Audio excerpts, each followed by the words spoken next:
Walang silbing baog na kuha na natin ang kumpanya, iligpit na natin ang bata niya. Habang tahimik na nagtitiklop ng damit si Mariel, narinig niya ang asawang kasiping ang kabit. Ang mamahaling bitamina mula sa biyenan ay lason pala para durugin ang kanyang sinapupunan. Sa gabing iyon namatay ang marupok na asawa. Titiyakin niyang babawiin niya ang lahat. Paano babangon ang isang inang tinanggalan ng karapatang mabuhay? Make sure she drinks it every night, ma. Kailangan nating makuha ang full shares bago ko tuluyang maipasok si Clara dito sa bahay.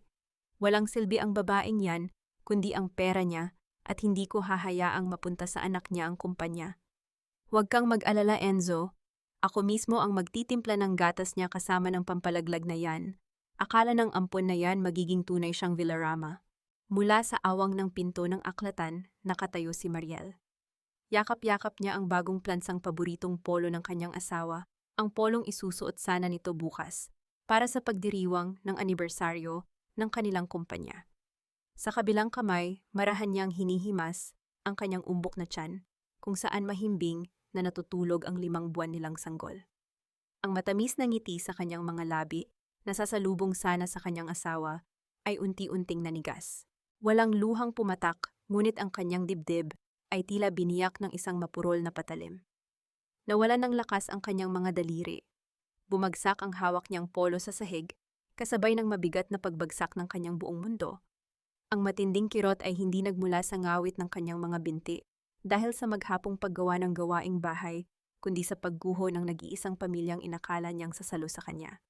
Ang mga bitaminang pilit na ipinapainom sa kanya gabi-gabi ng kanyang biyenan, na may kasamang matamis na ngiti, ay lason pala para patayin ang inosenteng bata sa kanyang sinapupunan. Humigpit ang hawak niya sa hamba ng pinto. Kailangan niyang umalis. Kailangan niyang iligtas ang kanyang anak bago siya mahuli. Bawat hakbang niya pabalik sa kanilang silid ay mabigat, at nanginginig pilit na iniiwasang lumikha ng anumang ingay ang kanyang mga paa sa malamig na sahig na gawa sa kahoy. Nang makarating sa kama, mabilis siyang nagkumot at pumikit. Pinilit niyang pakalmahin ang kanyang nagwawalang paghinga na parang hinahabol ng mga asong ulol. Ilang sandali pa, dahan-dahang bumukas ang pinto. Pumasok ang lalaking pinag-alayan niya ng kanyang buong buhay. Ang lalaking nag-ahon sa kanya sa pangungulila. Naramdaman niya ang paglubog ng kutsyon sa kanyang tabi. Isang mainit na labi ang marahang dumampi sa kanyang noo. I love you, Mariel. Magpahinga ka na para sa baby natin. Malambing na bulong ni Enzo. Isang halik na dati ay nagbibigay sa kanya ng buhay at pag-asa. Ngunit sa gabing ito ang halik na iyon ay may amoy ng kamatayan at pagkakanulo. Pinigilan ni Mariel ang kanyang hininga upang hindi mapahagulgol. Itinikom niya ang kanyang mga kamao sa ilalim ng kumot hanggang sa bumaon ang kanyang mga kuko sa sariling palad at muntik nang magdugo. Hindi siya pwedeng umiyak. Hindi pa ngayon. Kinaumagahan bago pa man tuluyang sumikat ang araw, bumukas muli ang pinto ng kanyang silid. Pumasok si Doña Carmela.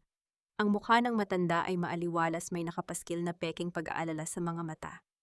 Sa kanyang mga kamay ay isang maliit na bandehado na may lamang mainit na gatas at 2 malalaking kapsula.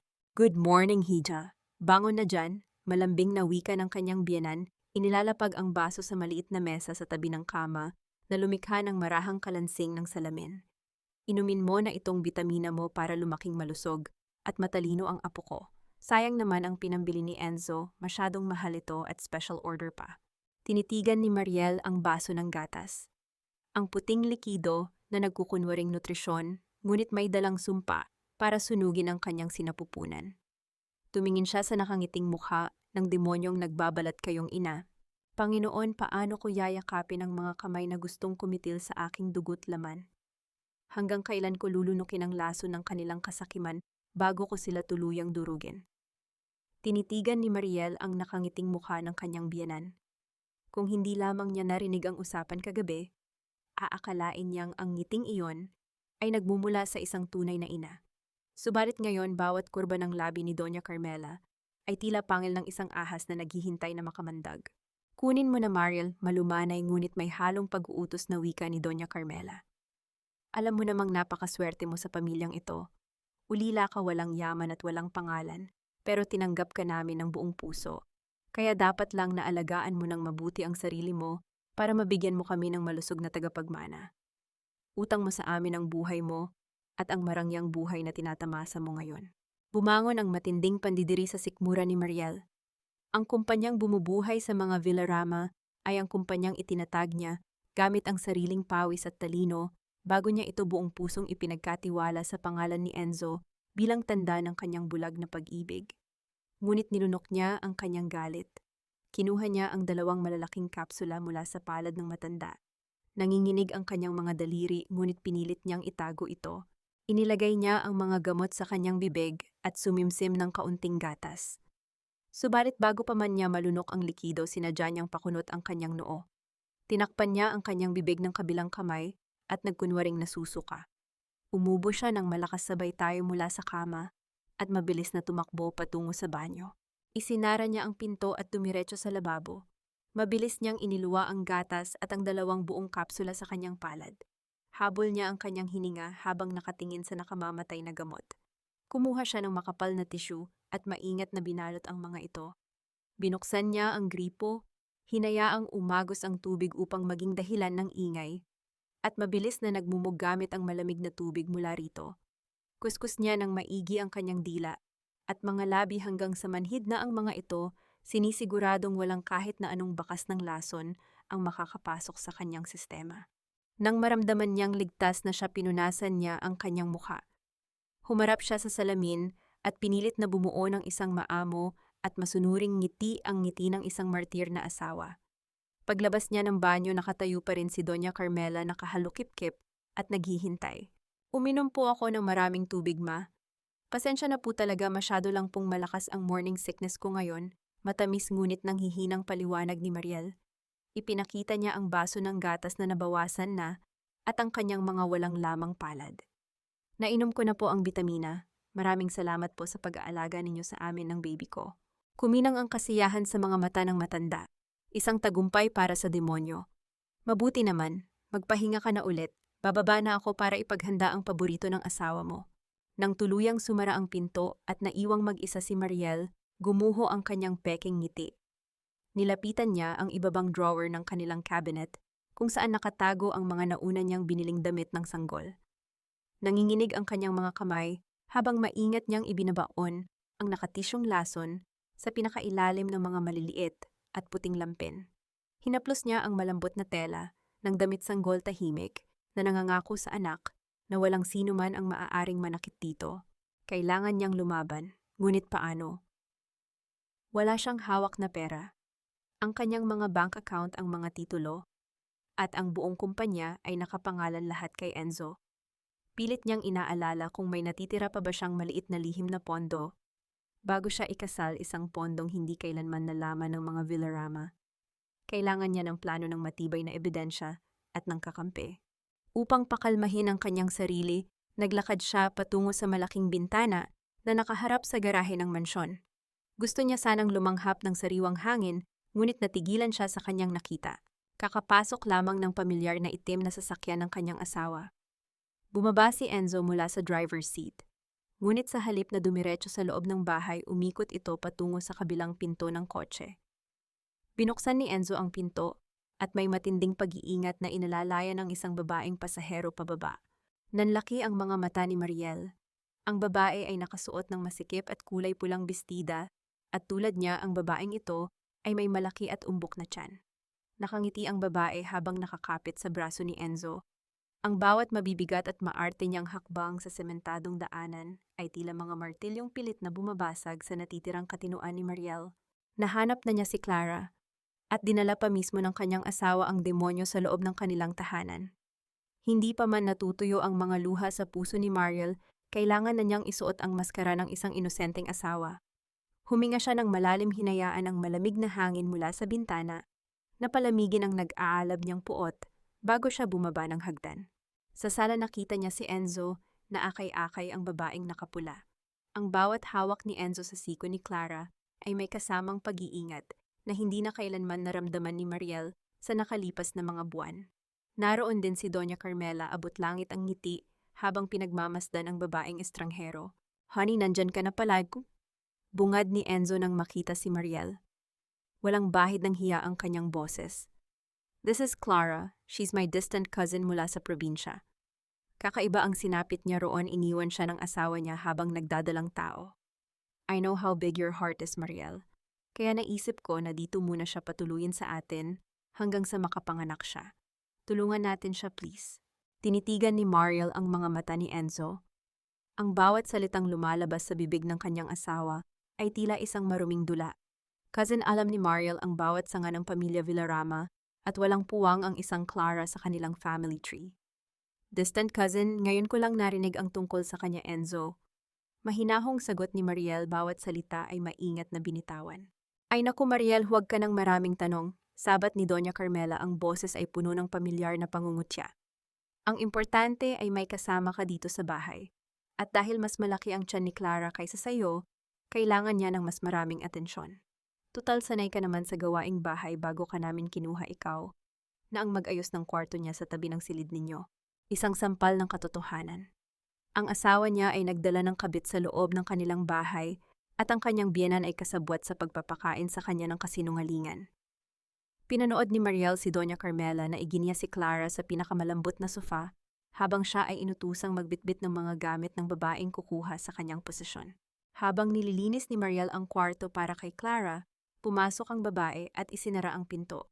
Naupo ito sa kama at pinanood ang bawat kilos ni Mariel nang may mapang-uring tingin. Sadya nitong ihulog ang kanyang mamahaling pitaka sa sahig, malapit sa paanan ni Mariel. Oh, my wallet fell. Pakipulot naman, Mariel. Utos ni Clara, ang tono ng boses ay punong-puno ng pang-uuyam. Yumuko si Mariel upang pulutin ang pitaka. Nang bumukas ang zipper nito, hindi sinasadyang tumambad sa kanya ang isang litrato. Si Enzo at Clara magkayakap sa isang dalampasigan, kapwa masaya, at tila walang itinatagong lihim. Sa likod ng litrato may nakasulat na, Our little princess father. I love you, Enzo. Nanlamig ang buong pagkatao ni Mariel. Ang hapdi sa kanyang puso ay tila naging bato. Ramdam niya ang titig ni Clara sa kanyang batok. You know, Mariel, my God. Bumulong si Clara. Habang lumalapit sa kanya ang amoy ng matapang nitong pabango, ay tila sumasakal sa hangin. Ang mga asawang hindi marunong mag-alaga ng lalaki kadalasang pinapalitan. At ang mga reynang walang trono sa kusina at labada ang bagsak. Just a friendly advice, huwag ka nang masyadong magpagod sa pag-aalaga sa tiyan mo. Baka sa huli wala ring kwenta ang lahat. Gumisi si Clara bago lumabas ng silid, iniwan si Mariel na nanginginig sa gitna ng katahimikan.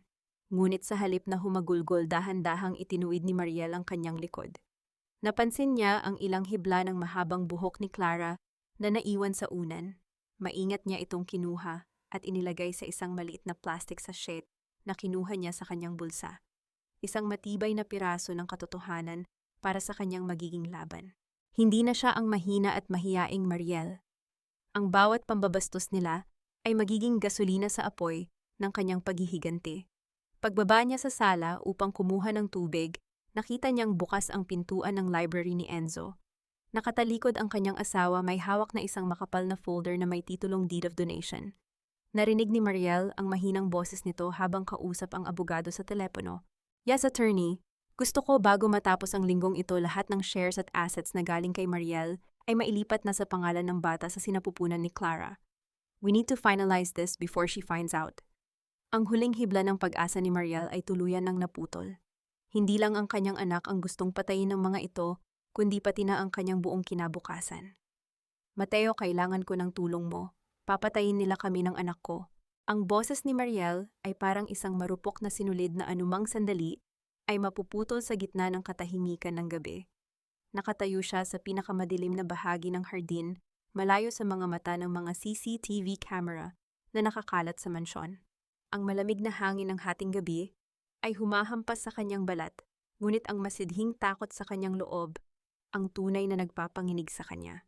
Ilang oras bago ito, habang ang buong bahay ay tila nahihimbing na sa kapayapaan, si Mariel ay naglalakbay sa sarili niyang impyerno. Naririnig niya ang mahihinang tawa ni na Enzo at Clara mula sa kabilang silid, isang tunog ng kasiyahang itinatayo sa ibabaw ng kanyang pagkawasak. Sa bawat hagikik ng kabit at malambing na tugon ng kanyang asawa, lalong tumitibay ang pader ng puot sa puso ni Mariel. Hinalungkat niya ang kanyang lumang baul, ang tanging gamit na hindi niya pinayagang pakialaman ng mga Villarama. Doon sa ilalim ng mga luma niyang litrato, noong buhay pa ang kanyang ama, nakita niya ang isang calling card na kupas na ang kulay. Attorney Mateo San Jose. Ang matapat na abogado at matalik na kaibigan ng kanyang ama na ilang beses siyang binalaan noon tungkol sa pagpapakasal sa isang Villarama, ngunit binaliwala niya dahil sa bulag na pag-ibig. Hawak ang calling card, lumabas siya ng bahay nang walang sapin sa paa upang hindi makalikha ng ingay. Ang bawat hakbang niya sa damuhan ay tila pagtapak sa mga bubog. Narating niya ang lumang telepono sa may gate ng hardin, ang kaisa-isang linya na hindi nakakonekta sa main switch sa loob ng library ni Enzo. Sa kabilang linya, matapos ang ilang mahahabang huni ng telepono, isang malalim at baritonong boses ang sumagot. Isang boses na nagmula sa kanyang nakaraan, kalmado, pamilyar at puno ng awtoridad. "Hello, sino ito?" tanong ni Mateo. "Mateo, si Mariel ito," bulong niya kasabay ng unang patak ng luhang hindi na niya napigilan. "Patawarin mo ako kung ngayon lang ako tumawag. Mateo, wala na akong ibang matatakbuhan. Ang asawa ko, ang biyanan ko. Balak nilang kitilin ang buhay ng anak ko para makuha ang lahat ng sa akin. Tulungan mo ako pakiusap." Nagkaroon ng mahabang katahimikan sa kabilang linya, isang katahimikang punong-puno ng bigat at hindi masabing emosyon. Narinig ni Mariel ang marahas na pagbuntong hininga ni Mateo, isang tunog na tila nagdadala ng lahat ng sakit na tiniis nito sa panonood sa kanya mula sa malayo sa loob ng maraming taon. Mariel, ang pagbanggit ni Mateo sa kanyang pangalan ay may kasamang haplos ng pag-aalaga. "Huwag kang umiyak. Makinig ka sa akin ng mabuti. Nandito lang ako. Hindi ko hahayaang may mangyaring masama sa iyo at sa baby mo. Magtiwala ka sa akin, hinding-hindi kita pababayaan." Sa sandaling iyon, tila may isang mainit na kumot na bumalot sa nanginginig na katawan ni Mariel. Ang kaligtasang hindi niya nahanap sa loob ng 5 taon sa piling ni Enzo ay naramdaman niya sa isang tawag lamang mula sa lalaking minsan niyang tinalikuran. Naalala niya ang huling pagkikita nila, ang tingin ni Mateo na puno ng pagsisisi at ang pangakong lagi itong maghihintay kung sakaling kailanganin niya ng masisilungan. "Salamat, Mateo." "Salamat," hikbi ni Mariel habang mahigpit na nakakapit sa hawakan ng telepono. "Mag-ingat ka, Mariel. Huwag kang gagawa ng anumang bagay na makakapagbigay sa kanila ng hinala. Magkunwari ka lang na wala kang alam. Ako na ang bahala sa lahat. Magkikita tayo sa lalong madaling panahon," huling bilin ni Mateo bago nito dahan-dahang ibaba ang linya. Nakahinga ng maluwag si Mariel. Sa gitna ng kadiliman, nakakita siya ng isang munting bituin ng pag-asa. Ibinalik niya ang telepono sa lalagyan nito at akmang lilingon na sana upang bumalik sa loob ng mansyon. Subalit tumigil ang tibok ng kanyang puso. Sa ilalim ng malamlam na liwanag ng buwan, ilang dipa lamang ang layo, mula sa kanya nakatayo ang isang figura. Nakasuot ng mahabang pantulog na kulay puti ang buhok, ay nakalaylay, at ang mukha ay tila isang maskara ng galit. Si Doña Carmela. Ang mga mata ng matanda ay nakatitig ng matalim kay Mariel, tila sinusunog ang bawat lihim na itinatago nito. Ang kanyang mga labi ay nakatikom, ngunit ang aura ng panganib ay mas malakas pa sa ihip ng hangin. "Anong ginagawa mo rito sa dilim, Mariel?" Ang boses ng kanyang biyanan ay malamig pa sa yelo. "At sino ang kausap mo sa teleponong iyan sa ganitong oras?" Nanatiling nakatayo si Mariel sa gitna ng malamig na hardin, ang kanyang mga mata ay pilit na sinalubong ang matalim na titig ni Doña Carmela. Ramdam niya ang mabilis na pagtibok ng kanyang puso na tila gustong kumawala sa kanyang dibdib, ngunit hindi siya pwedeng magpakita ng kahinaan.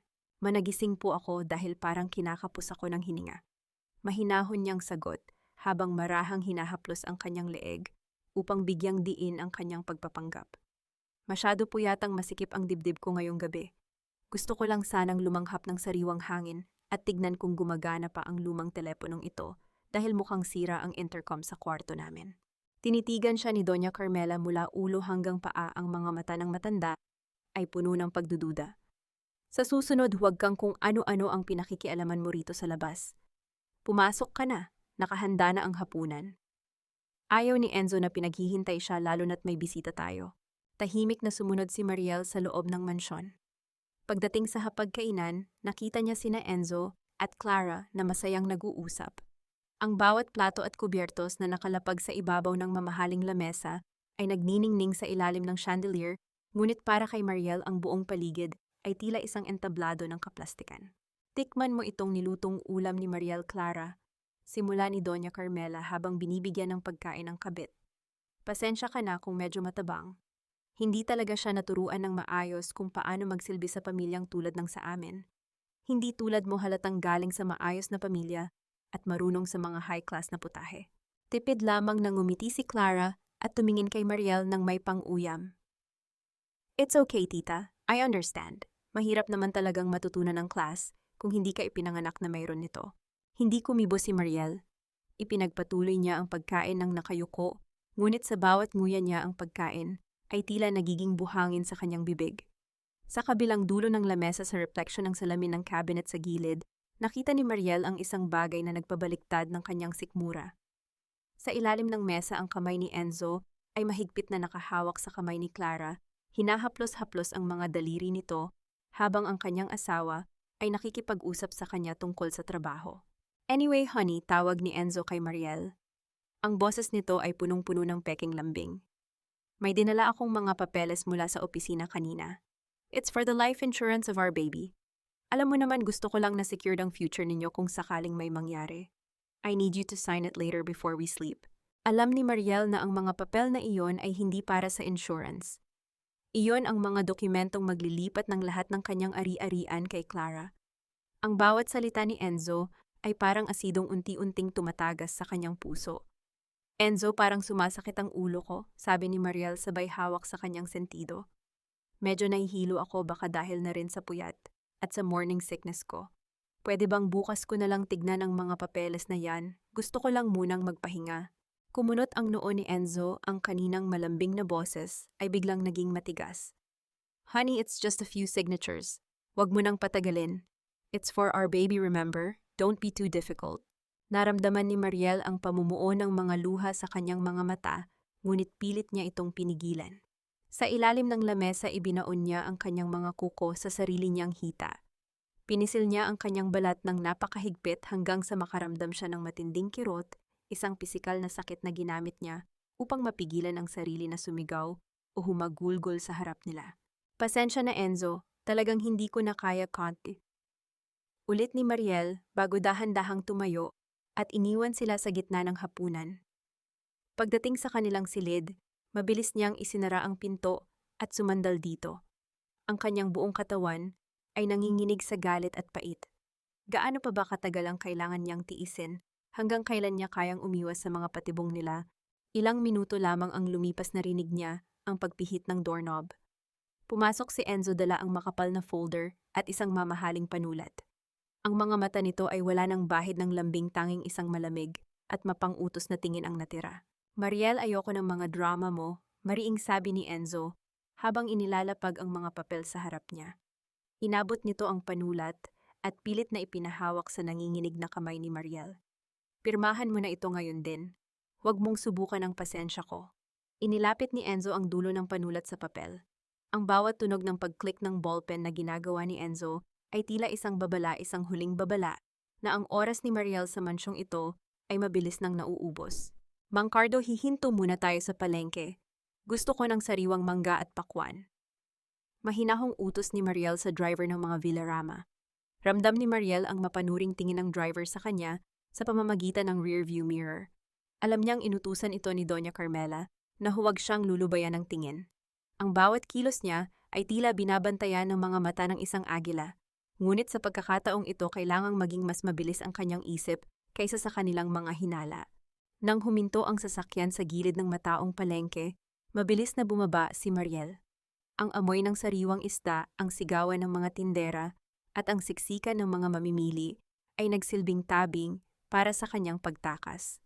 Pumasok siya sa gitna ng makipot na eskinita ng mga tuyo at bagoong kung saan ang ingay at gulo ay sapat na upang malito ang sinumang sumusunod sa kanya. Nang makita niyang abala si Mang Cardo sa pakikipag-usap sa isang tindera ng prutas, mabilis siyang lumabas sa kabilang dulo ng palengke at sumakay sa isang naghihintay na tricycle. Pagkalipas ng ilang minuto, narating ni Mariel ang isang lumang kapehan sa dulo ng bayan, isang lugar na malayo sa karangyaan ng kanyang tinitirhan, ngunit puno ng katahimikan at seguridad. Sa isang sulok nakita niya ang isang lalaking nakasuot ng simpleng polo, ang mga mata ay nakatitok sa pintuan, ng may matinding pag-aalala, si Mateo. Dahan-dahang lumapit si Mariel at naupo sa tapat nito. Hindi siya agad nakapagsalita. Ang bawat hininga niya ay tila may kasamang bigat na ngayon lamang niya nailabas. Marahang iniusog ni Mateo ang isang tasa ng mainit na kape patungo sa kanya, ngunit hindi nito hinawakan ang kanyang mga kamay.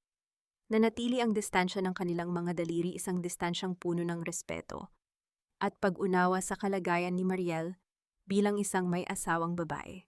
Inumin mo muna ito, Mariel. Nandito ka na. Ligtas ka, mom. Kalmadong wika ni Mateo. Ang kanyang boses ay tila isang gamot sa sugatang kaluluwa ni Mariel. Mula sa kanyang bag inilabas ni Mariel ang isang folder. Doon ay nakatago ang mga litratong kinuha niya sa mga bank statement ni Enzo at ang binalot niyang kapsula na nakuha niya sa kanyang biyenan. Mateo, ito ang mga patunay. Bulong ni Mariel, ang boses ay nanginginig pa rin. Ang kumpanyang pinaghirapan ko unti-unti na nilang kinakatay. At ang gamot na ito, pilit nila itong ipinapainom sa akin gabi-gabi. Tinitigan ni Mateo ang mga ebidensya. Ang kanyang mga panga ay nagngangalit sa galit, ngunit nanatiling malumanay ang kanyang mga galaw. Mariel, malinaw ang ginagawa nila. Fraud ang paglilipat ng assets na ginagawa ni Enzo dahil ikaw ang orihinal na may-ari ng lahat ng shares bago pa man kayo ikasal. At ang gamot na ito, ipapasuri natin ito sa laboratorio. Ngunit huwag kang mag-alala, inayos ko na ang mga legal na dokumento para i-freeze ang mga accounts sa oras na kailanganin natin. Sa sandaling iyon, nakaramdam si Mariel ng isang kakaibang uri ng kaligtasan.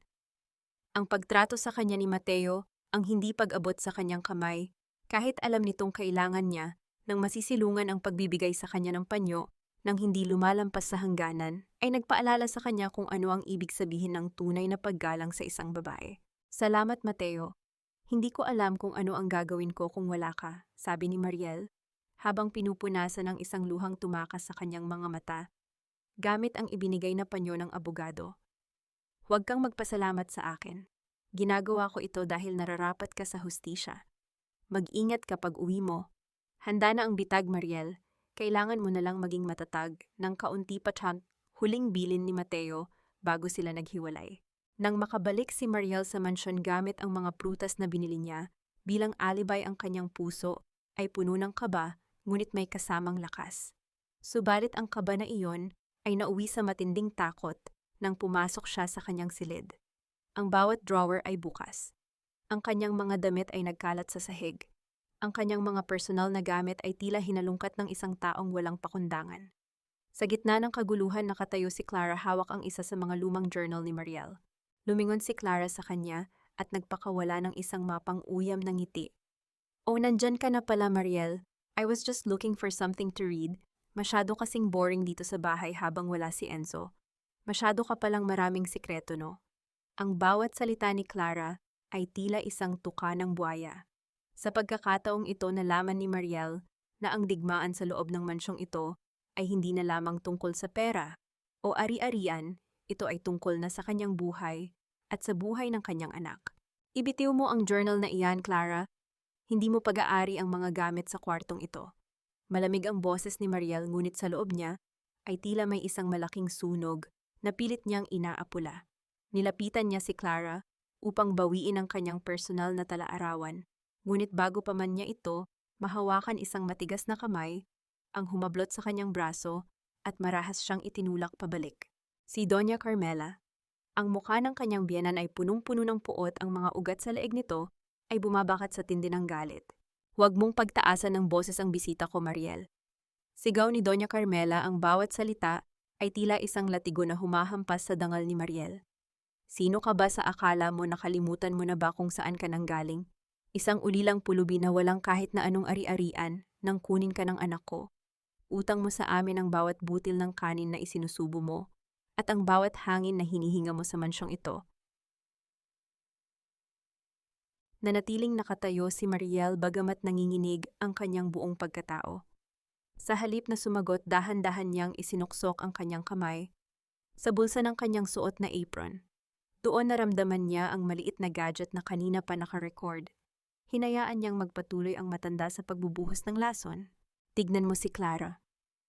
Pagpapatuloy ni Doña Carmela habang inakbayan ang kabit ng kanyang anak. Siya ang nararapat dito. Siya ang magdadala ng tunay na dugo ng mga Villarama na mayaman at makapangyarihan.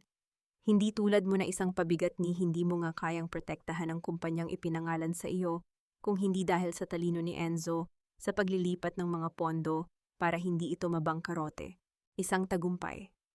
Nai-record ni Mariel ang pag-amin ng matanda tungkol sa illegal na paglipat ng mga pondo. Ngunit hindi pa doon nagtatapos ang paghihirap niya ngayong gabi. Lumapit si Clara kay Doña Carmela nagkunwaring umiiyak at nagtatampo. Tita, natatakot po ako kay Mariel. Ang talim po ng tingin niya sa akin. Baka saktan niya ang baby ko dahil lang sa tinitignan ko ang mga gamit niya. Humakbang ng pasulong si Doña Carmela at hinarap si Mariel ng malapitan. Luhod. Natigilan si Mariel. Ano po? Sabi ko lumuhod ka. Pag-uulit ng matanda ang boses ay nanginginig sa otoridad. Hihingi ka ng tawad kay Clara dahil sa pambabastos mo sa kanya. Ngayon din, Mariel, kung hindi pa palayasin kita sa bahay na ito nang walang kahit na anong suot, kundi ang basahan sa katawan mo. Tumingin si Mariel kay Clara. Ang kabit ay nakangisi, tila tinatamasa ang bawat segundo ng kahihiyang dinaranas ng bida. Tumingin din siya sa kanyang biyenan na walang bakas ng awa sa mga mata. Para sa kaligtasan ng kanyang anak, para hindi siya mapalayas bago pa man matapos ni Mateo ang mga legal na hakbang dahan-dahang ibinaba ni Mariel, ang kanyang mga tuhod sa malamig at matigas na sahig. Ang bawat segundong nakaluhod siya ay tila isang taon ng pagdurusa. Ramdam niya ang sakit sa kanyang mga tuhod, ngunit mas masakit ang sugat sa kanyang puso. Patawarin mo ako, Clara.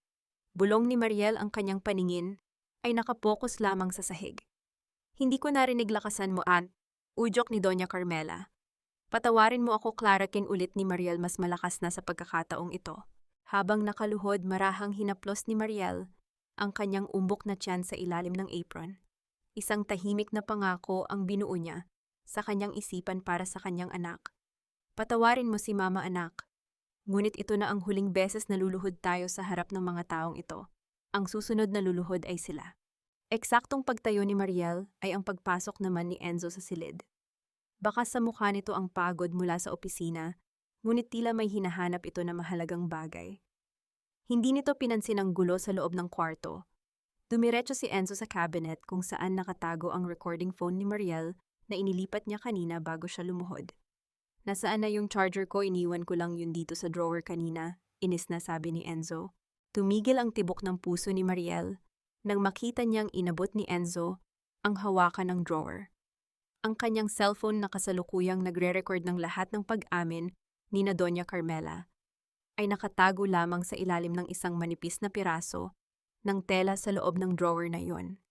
Naramdaman ni Mariel ang panunuyo ng kanyang lalamunan habang pinapanood ang bawat galaw ng kamay ng kanyang asawa. Ang tunay na katotohanan ay isang dangkal na lamang ang layo mula sa pagkakatuklas ng kalaban. Aray ang tiyan ko. Enzo ang tiyan ko. Isang matalim na hiyaw ang pinakawalan ni Mariel habang sapu-sapu ang kanyang puson. Tulad ng isang bumagsak na pader, dahan-dahan siyang napaupo. Sa gilid ng kama ang mukha ay namimilipit sa kunwaring sakit. Ang bawat hibla ng kanyang boses ay puno ng takot, isang takot na hindi para sa kanyang sarili, kundi para sa kaligtasan ng kanyang lihim. Natigilan ang kamay ni Enzo sa hawakan ng drawer. Ang pag-aalala sa kanyang mukha ay hindi nagmula sa pagmamahal kay Mariel, kundi sa takot na mawala ang tagapagmana na kailangan niya para makuha ang buong kontrol sa kumpanya. Mabilis siyang lumapit sa asawa at hinawakan ito sa magkabilang balikat. Mariel, anong nangyayari, ma? Tumawag kayo ng doktor. Sigaw ni Enzo, ang boses ay puno ng taranta. Sa gitna ng kaguluhan, habang abala si Doña Carmela sa pagkuha ng tubig at si Enzo ay nakatuon ang pansin sa kanyang mukha, pasimpleng iniabot ni Mariel ang kanyang kamay sa likuran. Sa isang mabilis at tahimik na galaw, naisuksok niya ang cellphone mula sa drawer patungo sa ilalim ng kanyang malapad na unan. Ang bawat tibok ng kanyang puso ay tila isang tambol na nagbababala ng panganib, ngunit nanatiling matatag ang kanyang mga daliri. Medyo okay na ako, Enzo. Bulong ni Mariel matapos ang ilang minuto. Ang kanyang paghinga ay dahan-dahang kumakalma. Siguro ay dahil lang ito sa sobrang pagod at stress kanina. Gusto ko lang munang mahiga at mapag-isa. Sigurado ka ba? Baka kailangan nating pumunta sa ospital. Tanong ni Enzo, bagamat baka sa boses nito ang pagkabagot dahil sa naudlot niyang paghahanap. Hindi na, kailangan ko lang talagang itulog ito. Sagot ni Mariel, habang dahan-dahang humihiga, sinisiguradong hindi mahuhulog ang cellphone sa ilalim ng unan. Nang tuluyang lumabas ng silid ang mag-ina, kasama si Clara na iwan si Mariel sa gitna ng nakabibinging katahimikan. Mabilis niyang kinuha ang cellphone at tiningnan ang recording. Ligtas. Lahat ng pag-amin ni Doña Carmela tungkol sa paglipat ng pondo at ang pambabastos nila ay malinaw na naitala. Kinaumagahan habang nasa banyo palihim niyang binuksan ang email mula kay Mateo. Ang resulta ng pagsusuri sa laboratorio para sa bitamina na ibinibigay sa kanya ay dumating na. Laboratory report. The sample provided contains high doses of misoprostol, a medication used for medical abortion.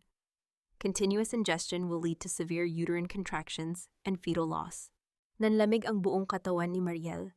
Ang bawat letra sa screen ng kanyang phone ay tila mga karayom na tumutusok sa kanyang mga mata. Kahit alam na niya ang katotohanan ang makita ito sa isang opisyal na dokumento, ay tila pagpito ng isang malakas na hudyat ng digmaan. Ang lalaking katabi niya sa pagtulog gabi-gabi ay hindi lang magnanakaw, siya ay isang mamamatay tao. Nang lumabas siya ng banyo, nakita niya si Enzo na mahimbing pang natutulog. Ang sikat ng araw na tumatagos sa bintana ay nagbibigay ng isang inosenteng liwanag sa mukha ng kanyang asawa. Tinitigan ni Mariel ang mukhang iyon, ang mga matang dati, ay tinitignan siya nang may paghanga ang mga labing dati, ay nangangako ng habambuhay na katapatan. Ngayon ang nakikita na lamang niya ay isang halimaw na nagtatago sa likod ng isang gwapong maskara. Ang kanyang dating pag-ibig ay tuluyan nang naging purong puot, isang puot na mas malalim pa sa dagat at mas matigas pa sa brilyante. Nagising si Enzo at ngumiti nang makita siya. "Good morning, honey. Feeling better?" "Yes, Enzo. Much better." Sagot ni Mariel, ang boses ay kasing lamig ng marmol. "Mabuti naman," sabi ni Enzo habang nag-uunat. Dahil sa makalawa na ang ika-10 anniversary ng Villarama Group. Malaking party ito at kailangang nandoon ka. Pero bago ang party, kumuha ako ng isang private doctor. Darating siya bukas dito sa bahay para i-check ang tiyan mo. I want to make sure everything is perfect for the announcement. Tumigil ang mundo ni Mariel. Ang isang private doctor na dala ni Enzo ay tiyak na bahagi ng kanilang plano. Kung susuriin siya nito, malalaman nila na hindi umepekto ang lason at ang kanyang anak ay malusog pa rin. Malalaman nila na niloloko lang niya sila. Ang patibong ay mabilis nang nagsasara at wala na siyang sapat na oras para magtago. Kailangan kong makaalis dito ngayon din, Mateo. Darating ang doktor ni Enzo bukas at kapag nalaman nilang hindi ko iniinom ang gamot, tapos na ang laban. Ang boses ni Mariel sa telepono ay parang isang bulong sa gitna ng unos. Nakatayo siya sa banyo ng mansyon habang sa labas ay naririnig niya ang tawanan ni Clara at Doña Carmela sa sala. Ang oras ay tila buhangin na mabilis na nauubos sa kanyang mga kamay. "Huwag kang matakot, Mariel.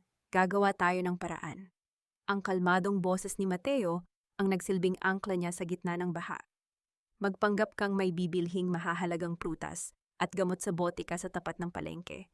Sasabihan ko ang isa sa mga tauhan ko na gumawa ng gulo doon, isang kunwaring aksidente sa kalsada para ma-distract si Mang Cardo." Sa sandaling lumingon siya, "Pumasok ka sa eskinita sa likod ng botika. Doon kita hihintayin." Kinaumagahan sinunod ni Mariel ang bawat detalye ng plano. Tulad ng inaasahan, ang driver na si Mang Cardo ay sumunod sa kanya tulad ng isang anino. Ngunit nang makarating sila sa tapat ng palengke, isang malakas na sigawan ang nagmula sa kabilang kalsada dahil sa isang nagbanggang tricycle at kariton ng gulay. Sa gitna ng gulo nang lumingon si Mang Cardo. Upang tignan ang nangyayari, mabilis na lumusot si Mariel sa makipot at madilim na eskinita sa likod ng tindahan. Paglabas niya sa kabilang kalsada, isang simpleng puting sasakyan ang dahan-dahang huminto sa kanyang tapat. Bumukas ang pinto at tumambad sa kanya ang nag-aalalang mukha ni Mateo. Mabilis siyang sumakay at ang sasakyan ay humarurot paalis, iniwan ang gulo ng palengke. Dinala siya ni Mateo sa isang pribado at tago, ngunit malinis na klinik sa labas ng lungsod. Doon walang nakakakilala sa kanya bilang asawa ng isang Villarama. Habang nakahiga si Mariel sa kama ng klinik, inilapat ng doktor ang malamig na gel sa kanyang tiyan. Ang bawat segundo ng paghihintay ay tila isang walang katapusang paglalakbay. Ngunit nang buksan ng doktor ang speaker ng ultrasound machine, napuno ang silid ng isang pamilyar at maindayog na tunog.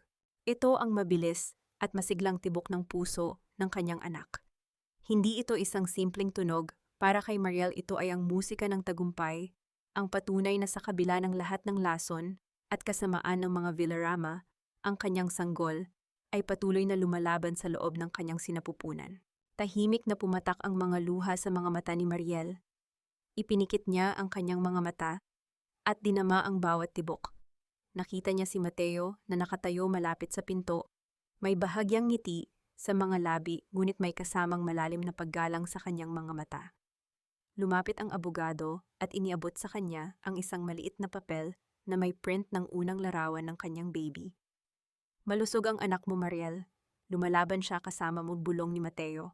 Mula sa kanyang bulsa, inilabas ni Mateo ang isang maliit na kahon at inilapag ito sa mesa sa tabi ni Mariel. Pagkabukas niya, nakita niya ang isang pares ng maliliit at puting sapatos ng sanggol na may bordang munting bulaklak sa gilid. Para sa bagong simula ninyo pagkatapos ng lahat ng ito, isang simbolo na may magandang buhay na naghihintay sa inyo sa labas ng mansyong iyon. Naramdaman ni Mariel ang isang init na matagal nang nawala sa kanyang buhay.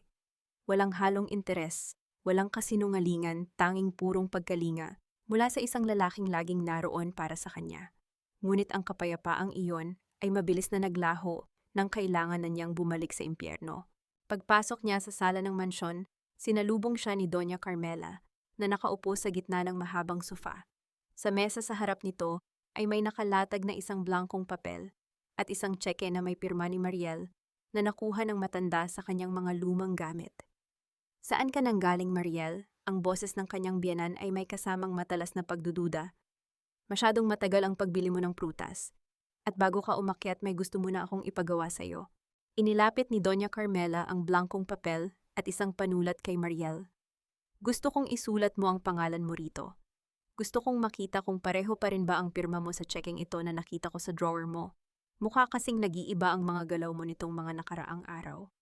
Isulat mo ngayon din. Tinitigan ni Mariel ang panulat. Alam niyang sinusubukan siya ng kanyang biyanan upang tignan kung may itinatago siyang ibang transaksyon o kung nalaman na ba niya ang tungkol sa mga peking dokumento. Ang dulo ng panulat ay dahan-dahang dumiit sa papel at ang bawat segundong pag-aalinlangan ay tila isang mitya ng pagsabog na malapit ng maganap. Huminga ng malalim si Mariel, pinalalamig ang takot na muntik nang gumapi sa kanyang katinuan. Hawak ang panulat, dahan-dahan niyang isinulat ang kanyang pangalan sa blankong papel. Ngunit sinadya niyang pakalugarin ang kanyang kamay, nilagyan ng bahagyang panginginig ang dulo ng bawat letra upang magmukhang mahina at nalilito ang kanyang lagda, isang lagdang malayo sa matatag at formal niyang pirma noong siya pa ang nagpapatakbo ng kumpanya. Kinuha ni Doña Carmela el papel, tiningnan ito nang may mapang-uring ngiti bago ito inihambing sa lumang tseke. Mabuti naman at hindi ka patuluyang nawawalan ng isip. Masungit na wika ng matanda habang tinatabi ang mga papel. Umakyat ka na at siguraduhin mong nakahanda na ang mga gamit ni Enzo para sa anibersaryo bukas. Ayaw ko nang may aberya. Kinagabihan lumabas sina Enzo at Doña Carmela upang dumalo sa isang pribadong pagtitipon ng mga board members. Naiwan si Mariel sa malaking mansyon kasama si Clara, na abalang nanonood ng telebisyon sa sala habang kumakain ng mga prutas, na parang siya ang tunay na may-ari ng bahay. Nang dumaan si Mariel sa sala upang kumuha ng maligamgam na tubig, pinatay ni Clara ang telebisyon at tumayo. Humakbang ito nang may pagmamalaki hinarangan ang daan ni Mariel habang nakataas ang isang kilay. You know, Mariel, naawa talaga ako sa iyo. Simula ni Clara, ang boses ay puno ng mapang-asar na tono habang pinaglalaruan ang dulo ng kanyang mahabang buhok. Ang lakas pa ng loob mong magpanggap na asawa rito. Look at yourself. Para kang katulong na binigyan lang ng tirang pagkain. Buong-buo na ang desisyon ni Enzo. Pagkatapos ng party bukas, pipirmahan mo ang divorce papers at aalis ka rito nang walang kahit isang duling na sentimo. Sa akin mapupunta ang mansyong ito, ang kumpanya, at higit sa lahat si Enzo. Hindi kumilos si Mariel. Nanatili siyang nakatayo, hawak ang baso ng tubig. Ngunit sa pagkakataong ito, walang takot sa kanyang mga mata. Walang luhang nagbabadya. Sa halip, isang malamig at misteryosong ngiti Ang dahan-dahang gumuhit sa kanyang mga labi, isang ngiting hindi kailanman nakita ni Clara sa maamong mukha ng bida. Dahan-dahang humakbang si Mariel pasulong dahilan upang bahagyang mapaatras si Clara sa gulat. Lumapit si Mariel ng napakalapit sapat na upang maramdaman ni Clara ang malamig na hangin ng kanyang paghinga. Itinaas ni Mariel ang kanyang libreng kamay at marahang inayos ang bahagyang nakatuping kwelyo ng pulang bestida ni Clara. Ang kanyang mga daliri ay dumaan sa leeg ng kabit ng may dahan-dahang diin sapat na upang magpatindig ng balahibo nito. Clara, masyadong madali ang mangarap. Bulong ni Mariel, ang boses ay kasing lamig ng marmol sa sementeryo. Sige, yakapin mo si Enzo. Kunin mo ang lalaking walang ibang alam kundi magnakaw sa sarili niyang asawa. At kunin mo rin ang kumpanyang ipinagmamalaki ninyo. Tignan natin kung hanggang saan ka dadalhin ng isang korporasyong nabaon na sa utang dahil sa kasakiman ng pamilyang iyan. Nanlaki ang mga mata ni Clara sa gulat at takot. Hindi nito inaasahan ang ganitong katapangan mula sa babaeng pinilit nilang paluhurin kahapon lamang. Anong ibig mong sabihin? Anong utang? Hindi na sumagot si Mariel. Tinapik niya ng marahan ang balikat ni Clara, tinalikuran ito, at dire-diretsong umakyat sa kanyang silid, nang may tapat at tuwid na likod. Sa unang pagkakataon, naramdaman niya ang matamis na lasa ng kapangyarihan. Pagpasok niya sa kanyang kwarto, tumunog ang kanyang cellphone sa ilalim ng unan. Isang mensahe mula kay Mateo ang sumalubong sa kanya. Mariel, na ilipat na ni Enzo ang halos 80% ng pondo sa bago niyang dummy account sa ilalim ng pangalan ni Clara. Ngunit hindi niya alam ang account na iyon ay konektado sa isang utang na binuo natin gamit ang mga lumang dokumento ng kumpanya. Bukas ng gabi sa anibersaryo, ihuhulog natin ang huling bilyonaryong bitag. Handa ka na ba sa pagbagsak ng kanilang kaharian? Tinitigan ni Mariel ang mensahe, habang ang kanyang puso ay bumibilis ang tibok sa matinding pananabik. Bukas ang huling gabi ng kanyang pagiging martir. Bukas magsisimula ang paniningil ng isang inang inalisan ng lahat. Dumating ang araw ng ika-10 anibersaryo ng Villarama Group na may kasamang mabigat na katahimikan sa himpapawid. Para kay Mariel, ang umagang ito ay hindi simula ng isang pagdiriwang, kundi ang huling araw ng kanyang pagiging bilanggo sa sarili niyang kaharian. Habang nag-aayos siya sa harap ng salamin, pumasok si Enzo sa silid. May hawak itong isang maliit na pelus na kahon na kulay asul. Lumapit ito sa kanyang likuran, inilapat ang kanyang mga kamay sa balikat ni Mariel at binuksan ang kahon upang ipakita ang isang mamahaling kwintas na gawa sa ginto at may palamuting brilyante sa gitna. Para sa reyna ko, malambing na bulong ni Enzo habang isinasabit ang kwintas sa leeg ni Mariel. Gusto kong ikaw ang pinakamagandang babae sa gabi ng anibersaryo ng kumpanya natin. Bagay na bagay sa iyo, honey. Tinitigan ni Mariel ang kwintas sa kanyang leeg sa pamamagitan ng refleksyon sa salamin. Ang ginto na tila nagbibigay ng ningning ay hindi marangyang palamuti para sa kanya. Ito ay isang gintong tanikala na ginamit upang itali siya sa kasinungalingan. Ngunit pinilit niyang ngumiti, isang maliit at malamig na ngiting sapat na upang paniwalain si Enzo na kontrolado pa rin nito ang kanyang puso. Salamat, Enzo, napakaganda nito. Mahinahong sagot ni Mariel habang hinahawakan ang malamig na ginto. Nang umalis si Enzo upang mag-ayos, mabilis na kumilos si Mariel. Kumuha siya ng isang maliit na maleta, isang maletang naglalaman lamang ng kanyang mga lumang dokumento, ang larawan ng ultrasound ng kanyang anak, at ang maliit na puting sapatos na ibinigay sa kanya ni Mateo. Wala siyang kinuha kahit isang piraso ng alahas o damit na binili ng mga Villarama. Palihim niyang ibinaba ang maleta sa may likod bahay malapit sa kumpol ng mga halaman kung saan madali niya itong makukuha mamaya bago sila tuluyang umalis. Humarap muli si Mariel sa salamin upang tapusin ang kanyang pag-aayos. Pinunasan niya ang maputla at maamong kulay ng kanyang lipstick. Kumuha siya ng isang madilim at matapang na kulay pulang lipstick, ang kulay ng dugo, ang kulay ng digmaan. Habang inilalapat niya ito sa kanyang mga labi, ang kanyang maamong mukha ay tuluyan ng naglaho. Ang nakatayo sa harap ng salamin ay isang inang handa ng sumagupa sa bagyo upang iligtas ang kanyang anak.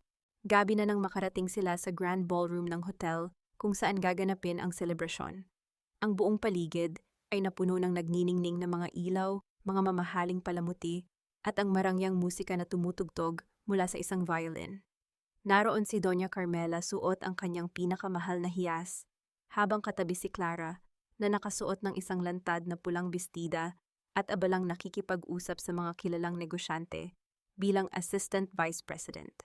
Sinalubong ng mga flash ng camera ang pagdating nina Enzo at Mariel. Maraming tao ang pumuri sa kanilang perpektong pagsasama. Ngunit sa gitna ng karamihan na hagip ng mga mata ni Mariel si Mateo na nakatayo malapit sa gilid ng stage nakasuot ng formal na tuxedo at may hawak na isang baso ng champagne. Bahagyang tumango si Mateo sa kanya isang tahimik na hudyat na handa na ang lahat ng kanilang patibong. Umakyat si Enzo sa stage habang ang lahat ng mga bisita ay dahan-dahang tumahimik. Ang matinding liwanag ng spotlight ay tumama sa kanya nagbibigay sa kanyang asawa ng isang aura ng tagumpay at kapangyarihan. Hinawakan ni Enzo ang mikropono ngumiti ng napakagwapo at tumingin sa gawin ni Clara at Doña Carmela. Magandang gabi sa inyong lahat. Panimula ni Enzo, ang boses ay umalingaw-ngaw sa buong ballroom. Tonight, as we celebrate the 10th anniversary of Villarama Group, I have a very special announcement. Isang deklarasyon na magpapasya sa hinaharap ng ating korporasyon at ang pagpapakilala sa bagong tagapagmana ng lahat ng aking shares at ari-arian. Tumingin si Enzo kay Clara na nakangiti ng buong tagumpay.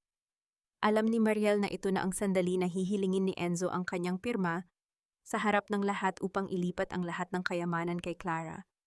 Ang bawat segundo ay tila bumabagal habang ang kamay ni Enzo ay dahan-dahang bumubukas upang tawagin si Mariel sa stage. Ang unos ay narito na at handa na si Mariel na salubungin ito ng buong tapang. Bago mo tawagin ang iyong bagong tagapagmana, Enzo, hayaan mo muna akong magpakita ng isang maikling video para sa ating mga kasosyo sa negosyo. Ang boses ni Mariel ay umalingaw-ngaw sa buong grand ballroom kasing lamig ng hanging amihan, ngunit may kasamang kakaibang lakas na napatigil sa bawat bulungan ng mga tao. Dahan-dahan siyang umakyat sa stage, ang kanyang pulang-pula at matapang na mga labi ay nakatikom, habang ang kanyang likod ay nananatiling tuwid, na tila isang reynang handa nang bawiin ang kanyang korona. Natigilan si Enzo. Akma nitong aagawin ang mikropono mula sa kamay ni Mariel, ngunit bago pa man ito makalapit, mabilis siyang hinarangan ng dalawang matatangkad na security guard na hindi niya kilala mga guard na personal na kinuha at binayaran ni Mateo para sa gabing ito. Sa likod ni Enzo, ang malaking projector screen na dati ay nagpapakita ng logo ng Villarama Group ay biglang nagbago ang kulay. Ang nagniningning na mga disenyo ay napalitan ng isang madilim na video at mga dokumentong nakuha ni Mateo. Sa buong ballroom, umalingaw-ngaw ang isang pamilyar na boses. Mula sa mga speaker, ang boses ni Doña Carmela at Enzo mula sa kanilang mga lihim na pag-uusap. Ako mismo ang magtitimpla ng gatas niya kasama ng pampalaglag na yan. Akala ng ampon na yan magiging tunay siyang Villarama. Kailangan nating makuha ang full shares bago ko tuluyang maipasok si Clara dito sa bahay. Walang silbi ang babaeng yan kundi ang pera niya. Napuno ng nakabibinging singhap ang buong ballroom. Ang mga mukha ng mga kilalang negosyante ng mga kaibigan at ng mga media ay napuno ng matinding gulat at pandidiri. Si Doña Carmela na kanina ay nakangiti, ay biglang nanghina ang kanyang mukha, ay nawalan ng kulay habang napakapit sa braso ni Clara upang hindi matumba. Si Clara naman ay namutla at hindi makapaniwala sa naririnig. Ano ito, Mariel? Patayin mo yan, nasisiraan ka na ba ng bait? Sigaw ni Enzo pilit na lumalaban sa mga guards na humahawak sa kanyang mga bisig, ngunit ang bawat galaw niya ay walang kwenta. Tinitigan siya ni Mariel nang may malamig na tingin. Dahan-dahan niyang itinaas ang kanyang mga kamay patungo sa kanyang leeg. Binuksan niya ang clasp ng mamahaling gintong kwintas na ibinigay sa kanya ni Enzo kaninang umaga. Sa harap ng lahat ng mga bisita, ihulog niya ang kwintas sa loob ng baso ng champagne na hawak ng isang waiter sa tabi ng stage. Ang mahinang tunog ng pagtama ng ginto sa ilalim ng baso at ang pag-ahon ng mga bula ng champagne ay naging simbolo ng pagkalunod ng lahat ng kasinungalingan ng mga Villarama. Ang kumpanyang ito, Enzo, ay itinayo ko gamit ang pangalan ng aking ama. Malinaw at mariing pahayag ni Mariel, sa harap ng mikropono, bawat salita ay parang isang matalim na palaso. At ngayon sa tulong ng aking abogado, na si Attorney Mateo San Jose, opisyal ko nang binabawi ang aking posisyon bilang may-ari ng 70% ng mga shares ng korporasyong ito. At ang lahat ng accounts na illegal mong inilipat sa pangalan ng iyong kabit ay opisyal nang naka-freeze sa ilalim ng batas. Walang hiya ka, Mariel, hindi mo pwedeng gawin ito sa amin. Gising ni Doña Carmela habang pilit na sumisigaw mula sa ibaba ng stage ang kanyang boses ay nanginginig sa matinding galit at kahihiyan. Ngunit bago pa man makasagot ang sinuman sa kanila, bumukas ang malaking pinto ng ballroom. Isang grupo ng mga pulis na nakasuot ng uniforme ang mabilis na pumasok, pinangunahan ng isang opisyal na may hawak na isang piraso ng papel. Dumiretso ang mga pulis sa gawin ni Enzo at Doña Carmela. Ang bawat hakbang ng kanilang mga sapatos sa makintab na sahig ay tila tunog ng paparating na hatol ng hustisya. Enzo Villarama at Carmela Villarama kayo ay nasa ilalim ng pag-aresto para sa kasong corporate fraud at attempted parricide. Ang boses ng opisyal ng pulisya ay malamig at formal, isang tunog na tuluyang pumatay sa natitirang ingay sa loob ng ballroom. Lumapit ang dalawang pulis kay Enzo at mabilis na narinig ang malamig na tunog ng bakal na sumasara sa kanyang mga pulso, isang tunog ng kawalan ng kalayaan para sa lalaking umabuso sa tiwala ng kanyang asawa. Si Doña Carmela ay tila isang kandilang biglang natunaw. Bumagsak siya sa kanyang mga tuhod, direkta sa paanan ng stage kung saan nakatayo si Mariel. Ang kanyang mamahaling makeup ay unti-unting natutunaw kasabay ng pag-agos ng kanyang mga luha, hindi luha ng pagsisisi, kundi ng natunaw na karangyaan at matinding kahihiyan sa harap ng lahat ng kanilang mga kakilala. Mariel, parang awa mo na, anak. Pagmamakaawa ni Doña Carmela, pilit na inaabot ang dulo ng pulang bestida ni Mariel. Pamilya tayo. Isipin mo ang sasabihin ng ibang tao. Si Enzo, ang asawa mo, hindi niya kayang mabuhay sa loob ng kulungan. Patawarin mo kami, pakiusap. Tinitigan siya ni Mariel mula sa itaas ng stage, ang kanyang mga mata ay walang bahid ng awa. Pamilya, noong pinapakain ninyo ako ng lason gabi-gabi para patayin ang anak ko, nasaan ang pamilyang sinasabi ninyo? Noong pilit ninyo akong pinapaluhod at tinatawag na ulilang pulubi, naisip ninyo ba ang pamilya? Walang hiya ka, Mariel. Hiyaw ni Clara, habang pilit na sumusugod patungo kay Mariel ang kanyang mga mata, ay nanlilisik sa galit dahil sa pagkawala ng lahat ng kayamanang inakala niyang kanya na. Ikaw ang sumira sa buhay namin. Ikaw ang pumatay sa kinabukasan ng anak ko. Ngunit bago pa man makalapit si Clara kay Mariel, mabilis na humakbang si Mateo sa pagitan nila. Hinarang ng abogado ang kabit gamit ang kanyang sariling katawan. Ang kanyang mukha ay seryoso at ang kanyang boses ay may kasamang matinding banta ng batas. Huwag mong susubukang hawakan siya, Clara. Malamig na wika ni Mateo. Kung ayaw mong sumama sa kanila sa loob ng kulungan para sa kasong complicity sa panloloko at tangkang pagpatay, lumayo ka. Napaurong si Clara, nanginginig sa takot at kawalan ng magagawa. Pinanood ng lahat ng mga bisita habang dahan-dahang inilalabas ng mga pulis si Enzo at Doña Carmela mula sa ballroom. Ang bawat hakbang ng mag-ina ay puno ng kahihiyan. Ang kanilang mga ulo na dati ay nakatingala sa kayabangan ay nakayuko na ngayon sa putik ng kanilang sariling kasakiman. Nakahinga ng malalim si Mariel. Ang matinding bigat na kanyang dinala sa loob ng 5 taon ay tila biglang naglaho. Nakamit niya ang hustisya. Nabawi niya ang kanyang kumpanya. Ngunit ang tagumpay na iyon ay may kasamang matinding kapaguran na biglang sumingil sa kanyang katawan. Isang matalim at tila may pumipilas na sakit ang biglang gumuhit sa kanyang puson.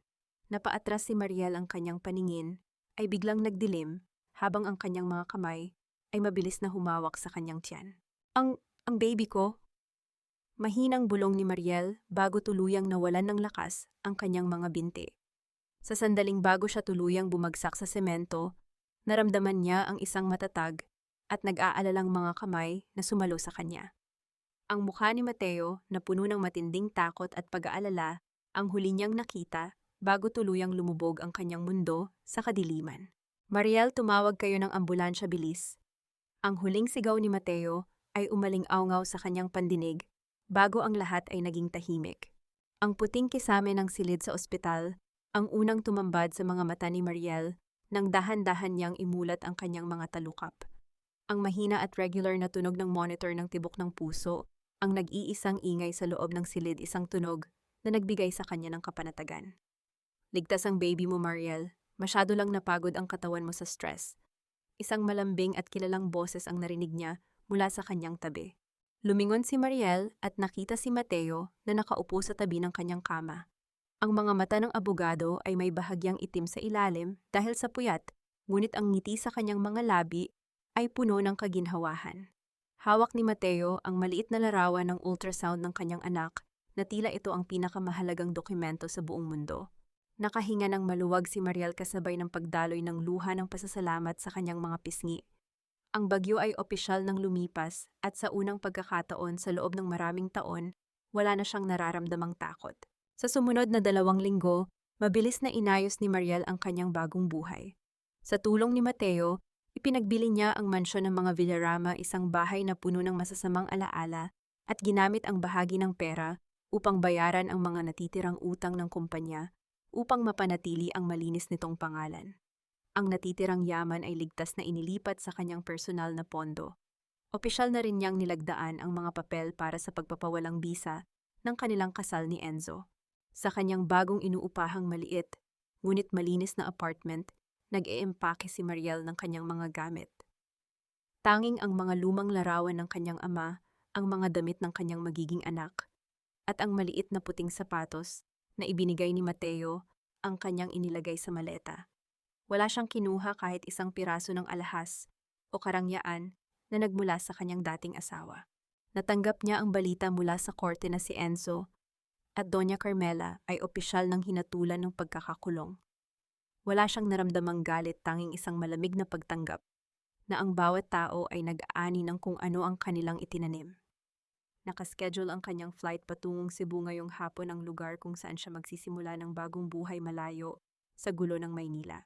Habang nakatayo si Mariel sa gitna ng mataong airport, hawak ang kanyang maleta, nakita niya si Mateo na naglalakad patungo sa kanya.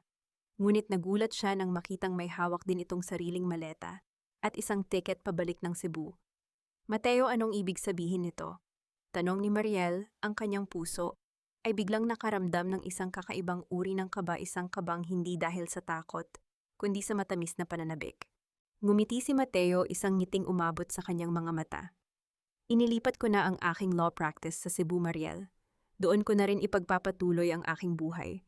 Gusto kong makasigurado na may kasama ka sa pagtatayo ng bago mong foundation para sa mga kababaihan.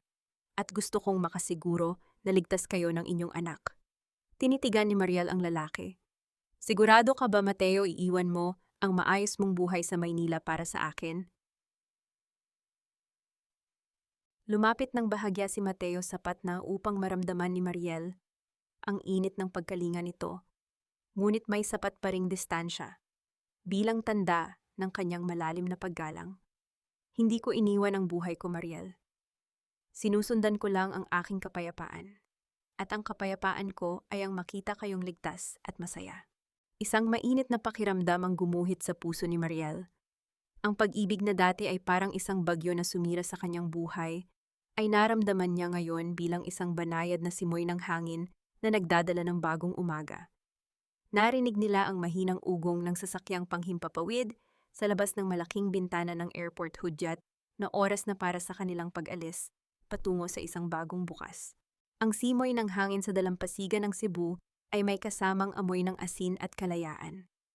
Para kay Mariel, ang bawat dapit hapon na pinapanood niya mula sa balkonahe ng kanyang bagong tahanan ay tila isang banayad na kamay na nagbubura sa bawat sugat ng kanyang nakaraan.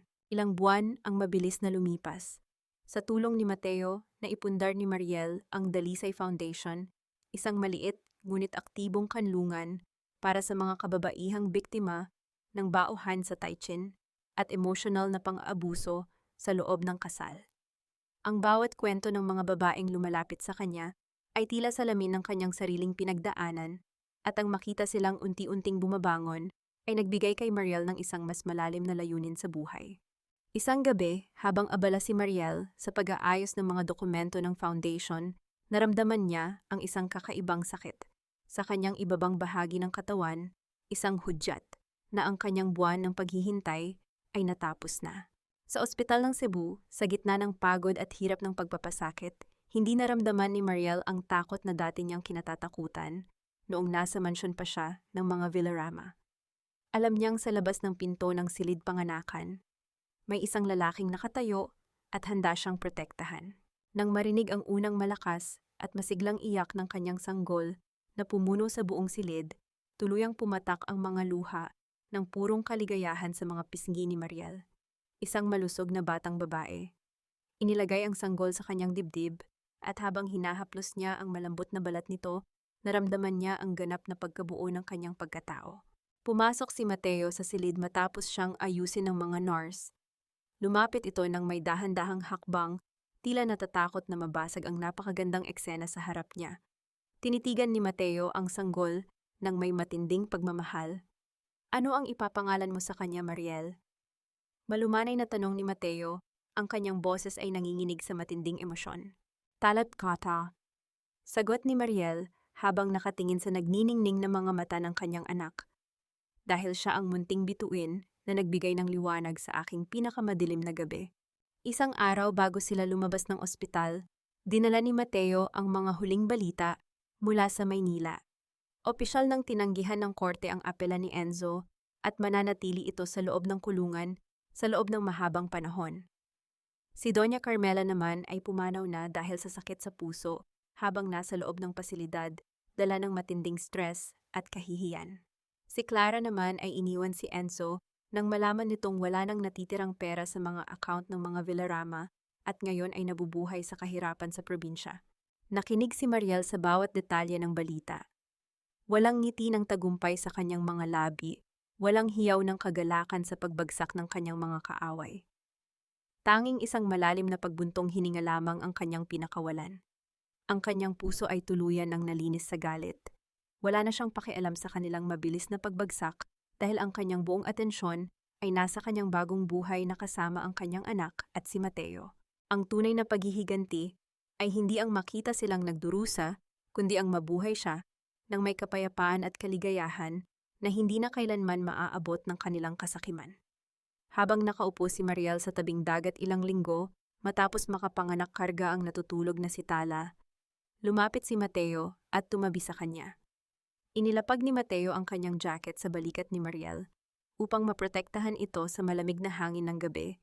Tinitigan ni Mariel ang malawak na dagat ng Cebu kung saan ang bawat alon na humahalik sa dalampasigan ay tila nagdadala ng pangako ng isang bukas na puno ng pag-asa.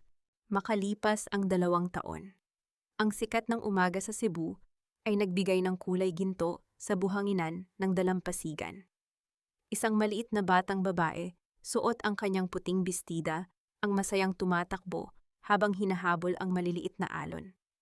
Ang kanyang masayang halakhak ay tila isang banal na himig na pumuno sa buong paligid. Si Tala, Tito Teo, look, I found a shell, sigaw ng bata habang iwinawayway ang kanyang maliit na kamay patungo sa isang lalaking naglalakad sa kanyang likuran.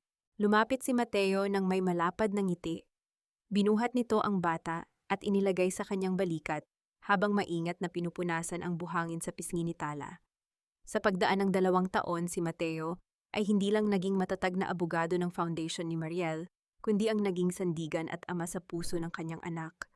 Nakaupo si Mariel sa ilalim ng lilim ng puno ng niyog pinagmamasdan ng dalawa. Isang malalim at payapang pakiramdam ang gumuhit sa kanyang dibdib. Napatawad na ba niya sila? Ito ang tanong na madalas niyang maitanong sa sarili sa tuwing nakatatanggap siya ng balita tungkol kay Enzo na kasalukuyang nagdurusa sa loob ng kulungan. Para kay Mariel, ang pagpapatawad ay hindi nangangahulugan ng pagbabalik sa nakaraan o ang pagpayag na tapakan muli ang kanyang dangal. Ang pagpapatawad ay ang tuluyang pagpapakawala sa kadena ng puot na dating nagtali sa kanya sa mga Villarama. Pinatawad niya sila hindi dahil karapat-dapat sila kundi dahil karapat-dapat siya at ang kanyang anak na mabuhay ng malaya mula sa lason ng nakaraan. Nahanap na ba niya ang kapayapaan? Tinitigan ni Mariel ang malawak na dagat. Ang marahang paghampas ng alon sa dalampasigan ay tila tugon sa kanyang katanungan. Oo, ang kapayapaan ay hindi ang kawalan ng bagyo, kundi ang kakayahang tumayo sa gitna ng unos at protektahan ang mga mahal sa buhay. Nahanap niya ang kapayapaan sa bawat ngiti ni Tala, sa bawat tagumpay ng mga kababaihang natulungan ng kanyang foundation, at sa tapat na pagmamahal ng isang lalaking marunong maghintay. Anong aral ang nais niyang iwan sa mundo? Ang tunay na lakas ng isang babae ay hindi nasusukat sa haba ng kanyang pagtitiis, sa ilalim ng bawhan, o sa pagsasakripisyo ng kanyang sarili para sa isang huwad na pamilya. Ang utang na loob ay hindi kailanman dapat maging lisensya para sa pang-aabuso. Ang pagiging ina ay hindi nangangahulugan ng pagiging alipin, kundi ang pagiging isang mandirigma na handang magbuwis ng buhay upang siguraduhin ang susunod na henerasyon ay lalakad ng may dangal at kalayaan. Lumapit si Mateo sa kanya, hawak ang natutulog na sitala sa kanyang mga bisig. Naupo ito sa tabi ni Mariel, sinisiguradong may sapat na espasyo para sa kanyang kaginhawahan. Medyo lumalamig na ang hangin, Mariel. Gusto mo na bang bumalik sa bahay? Malambing na tanong ni Mateo. Ngumiti si Mariel. Sa halip na sumagot, dahan-dahan niyang isinandal ang kanyang ulo sa balikat ng lalaki. Naramdaman niya ang marahang paghigpit ng hawak ni Mateo sa kanyang balikat, isang yakap na walang hinihinging kapalit, isang pagmamahal na itinayo sa tiwala, respeto at mahabang panahon ng paghihintay. Nang ang mahinang ugong ng dagat at ang marahang paghinga ng kanyang anak, ang naging huling tugtog ng kanyang kwento. Ang gabi ng kanyang pagdurusa ay tuluyan ng natapos at ang umaga ng kanyang bagong buhay ay nagniningning na tulad ng isang magandang bituin.